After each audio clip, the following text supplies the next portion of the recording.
I hate it when people call guacamole guac.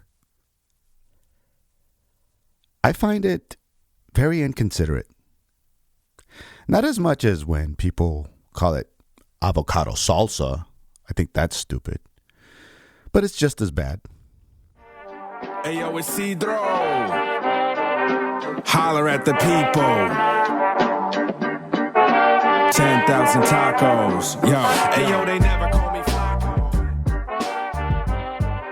I hate that word, guac. And I don't think anybody ever bothered to ask if guacamole, if it could be shortened. I don't think anybody ever did. And because of this travesty, this word has now become a word in Merriam's dictionary. It's official. It's in there. Guac. My name is Isidro Salas, and welcome to 10,000 Tacos.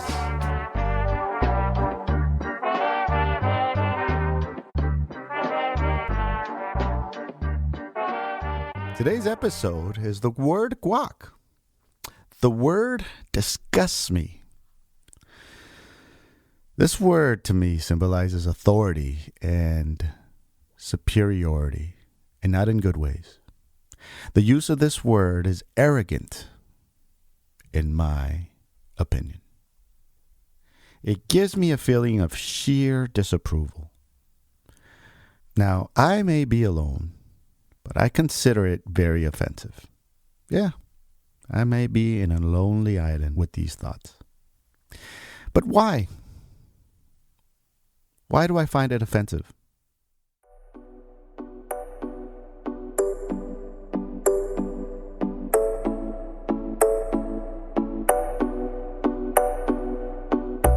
Well, simply put, that is not its name. Don't you think it's offensive, or at least inconsiderate, to call somebody or something by a name other than what it is, by a name other than its own, especially when it's done without permission? I do. I have a strong opinion on this, and for several personal reasons. For starters, I can relate. My name has long been chopped up by those who have a hard time pronouncing it. And I don't have a problem when people mispronounce my name. That has never been the issue. For me, I've simply gotten used to it. The problem is when, or rather because it may be hard for them to pronounce it, they take the liberty to insist on calling me by what they choose to call me. Some have taken the liberty to call me what is chosen by them, the most notable being Izzy, right? My name's Isidro, so people have said, oh, I'll just call you Izzy. And despite me telling them or saying that is not my name, it still happens. Often when I meet people for the first time, they insist. I give them a name that is easy for them to say. So what's your nickname? Or what do they call you for short? I get that a lot. And every single time I respond in the same way. Isidro. My name's Isidro. I get those stares, right? As if they're saying, oh, you're one of them.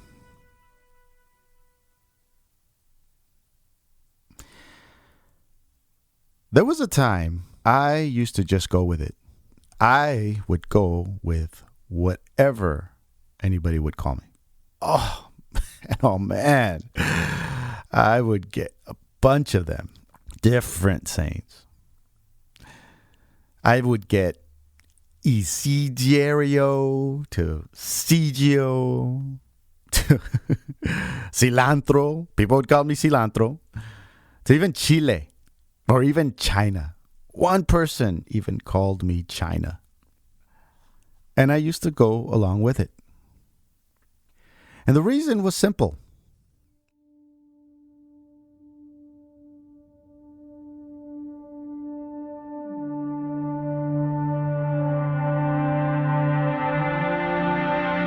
When we first got here to the United States, my parents made it very, very clear that we mustn't cause any trouble or solicit unwanted attention to ourselves.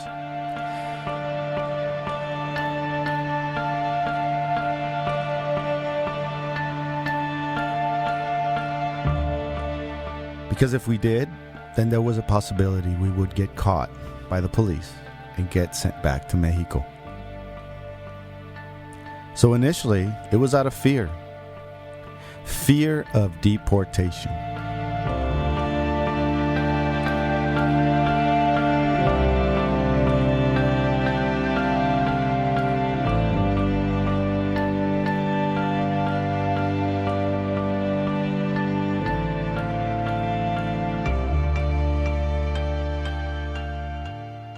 From the very first day of my second grade, as the teacher was calling attendance, when I saw that she was struggling to say Isidro,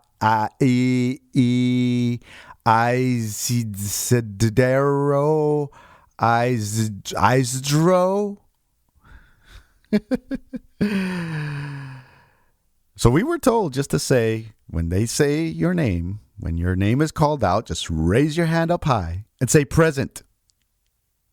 Don't even say here, just say present. That was the proper thing to do.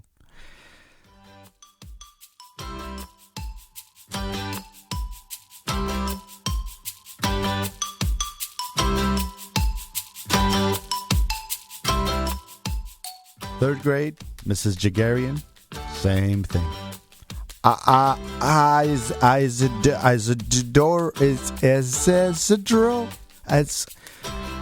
They would struggle.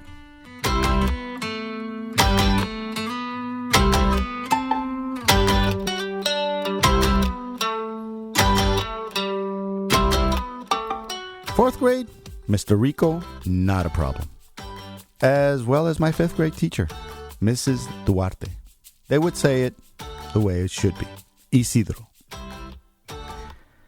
But once I got into junior high, and the thought that I had to withstand this for 6 periods, forget it. It was just so much easier to say, here. It went from present to just blah, blah, blah. Here I am, yeah, whatever. Fourth period. Man, Mr. White. Let me tell you a little bit about Mr. White. Social studies class. He loved, I could see it. He loved chopping up my name. He wanted a reaction. He was old, like in his 60s, I think. And that back then, that was old. Him and his perfectly cut, flat top haircut. Always wore a white button-up, short-sleeve shirt. And it stunk like expired cigarettes and cattle. His shirt pocket had Winston cigarettes, had a pen holder, and a Confederate flag pinned to the other side pocket in the front of his shirt. He loved chopping up my name. He'd look at me as he got to the S's. My last name is Salas, so I knew when my name was coming up. And he'd stare at me and slowly.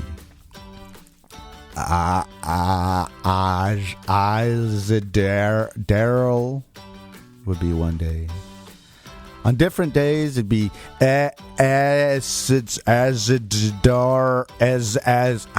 he seemed to be getting pleasure by that every day. Come to think of it, I think he was a little racist. I'm just guessing. He had this system of putting the smartest, the brightest, the whitest students according to a letter system. The A row, the B row, the C row, etc. There were only 5 rows, and the last row was called the zero, like the letter Z, the last letter of the alphabet, but the letter Z row. And all my paisa friends were there. The zero. I think that's how he saw us, as the zero.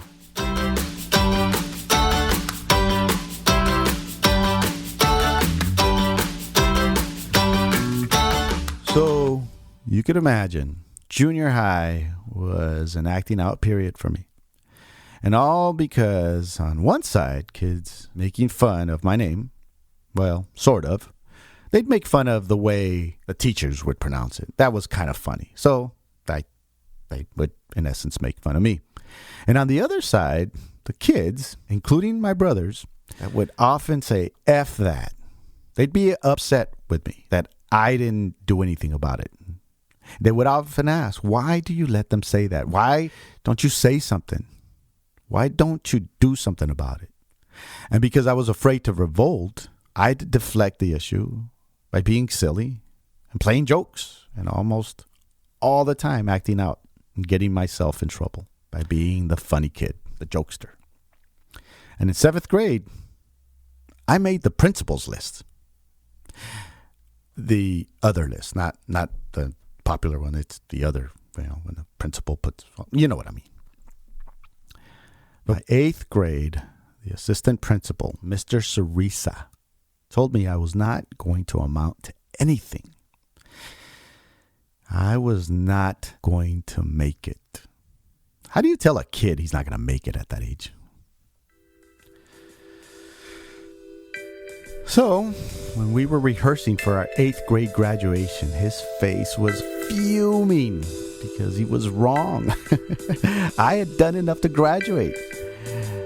And as luck would have it, he was charged with announcing the names of students as they walked across the graduation stage. And not surprisingly, he chopped my name up as he announced me. His face said it all. And as I got my diploma, as I went to shake his hand, I put my hand out, shook his, and simply said, "Thank you, Mr. Chorizo." He was fuming. And by this time, I had my diploma in hand. Who freaking cared? So by the time I got to high school, I just didn't care how people said my name, how it was pronounced, or even what others would call me. I just didn't care, both for teachers and students. I just didn't care. And besides, I was more interested in getting more butt than a toilet seat. By then, I was in heaven. When I got to high school, I had never seen so many hot girls in my life.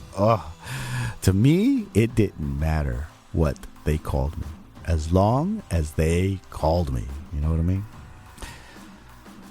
And finally, as I was finishing up my college years, I had a class where, as usual, as the professor was getting to the S's, she just simply said, "I'm not going to try and say this name. It starts with an I, and the last name is Salas."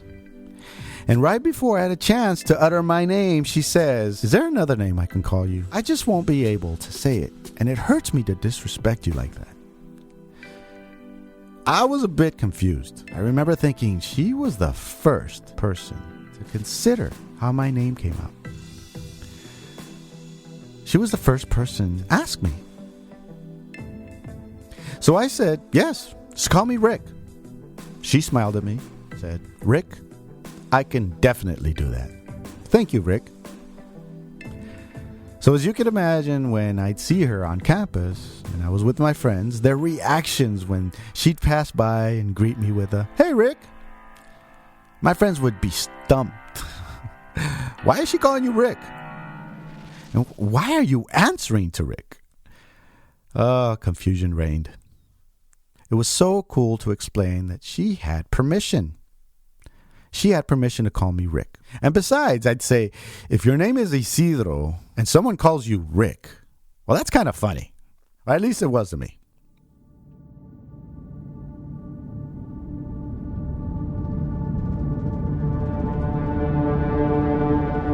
It wasn't until a heated exchange with a former boss of mine that I decided enough is enough. I was no longer going to allow anybody to call me by anything other than my name. And real quick, in the previous episode, I told you about a boss I really, really hated and how now he is a good friend of mine. Well, this was back then when I decided to take a stand. He had a hard time saying my name. I get that. I think he had a speech impediment. And like I mentioned before, people would laugh, and I just got tired of it. So one day, I saw him from the other side of the cellar department. I can tell he was trying to get my attention. I could hear him. I could hear him clearly. CTO, it's several. Hey, you! I looked at him, and I didn't acknowledge him. And his voice got louder and louder. And he began to express, like, waving his arms, like, hysterically, like, Hey, I'm trying to get your attention! Again, I could hear him. And I clearly knew he was calling me, but I kept ignoring him. He finally rushes across the cellar, and as he approaches me, very angry, he's like, I'm trying to call you. Why don't you answer? I simply said, that's not my name. That's not my name.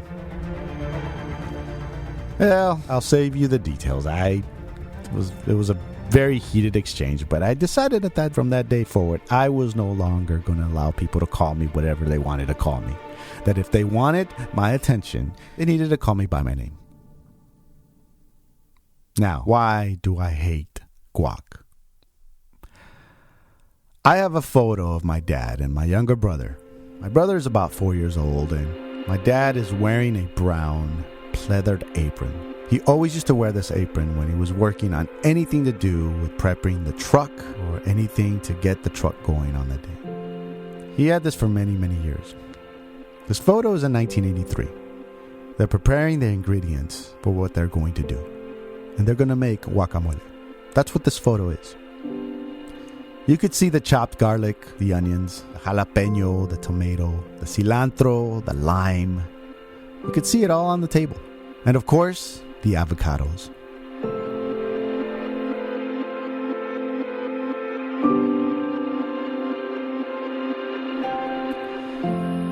We used to make guacamole every day. Every day. Every single day. We had to. Everybody loved it. Our customers loved it. Our friends loved it. We loved it. And getting back to our customers, you may find this surprising, but this was normal for us. We never used to charge extra for it. It was offered at no additional cost. And it was expensive back then. I remember the aguacates, the avocados being $1 a piece, even as back as the mid-'80s and early '90s. I remember thinking, wow, man, $1 for this? But we would not charge our customers extra. I asked my mother recently, why not? Why didn't we charge people? She simply said we did not want to burden them. It simply was not fair to pass on the cost to them. And just because we didn't charge our customers did not mean it was not valuable. Guacamole is extremely valuable. Guacamole is important. No one asked guacamole if it was okay to call it guac. No one. Yet it was done. It was done without permission, and it was done without any regard to its history and the importance to our culture. To call it guac reminds me of my days when people would insist on calling me something else. And I'm convinced it wasn't just because they couldn't pronounce it. Was it superiority? I don't know. That'd be hard to prove. But it was disrespectful back then. And it's disrespectful now. Please, don't call it guac.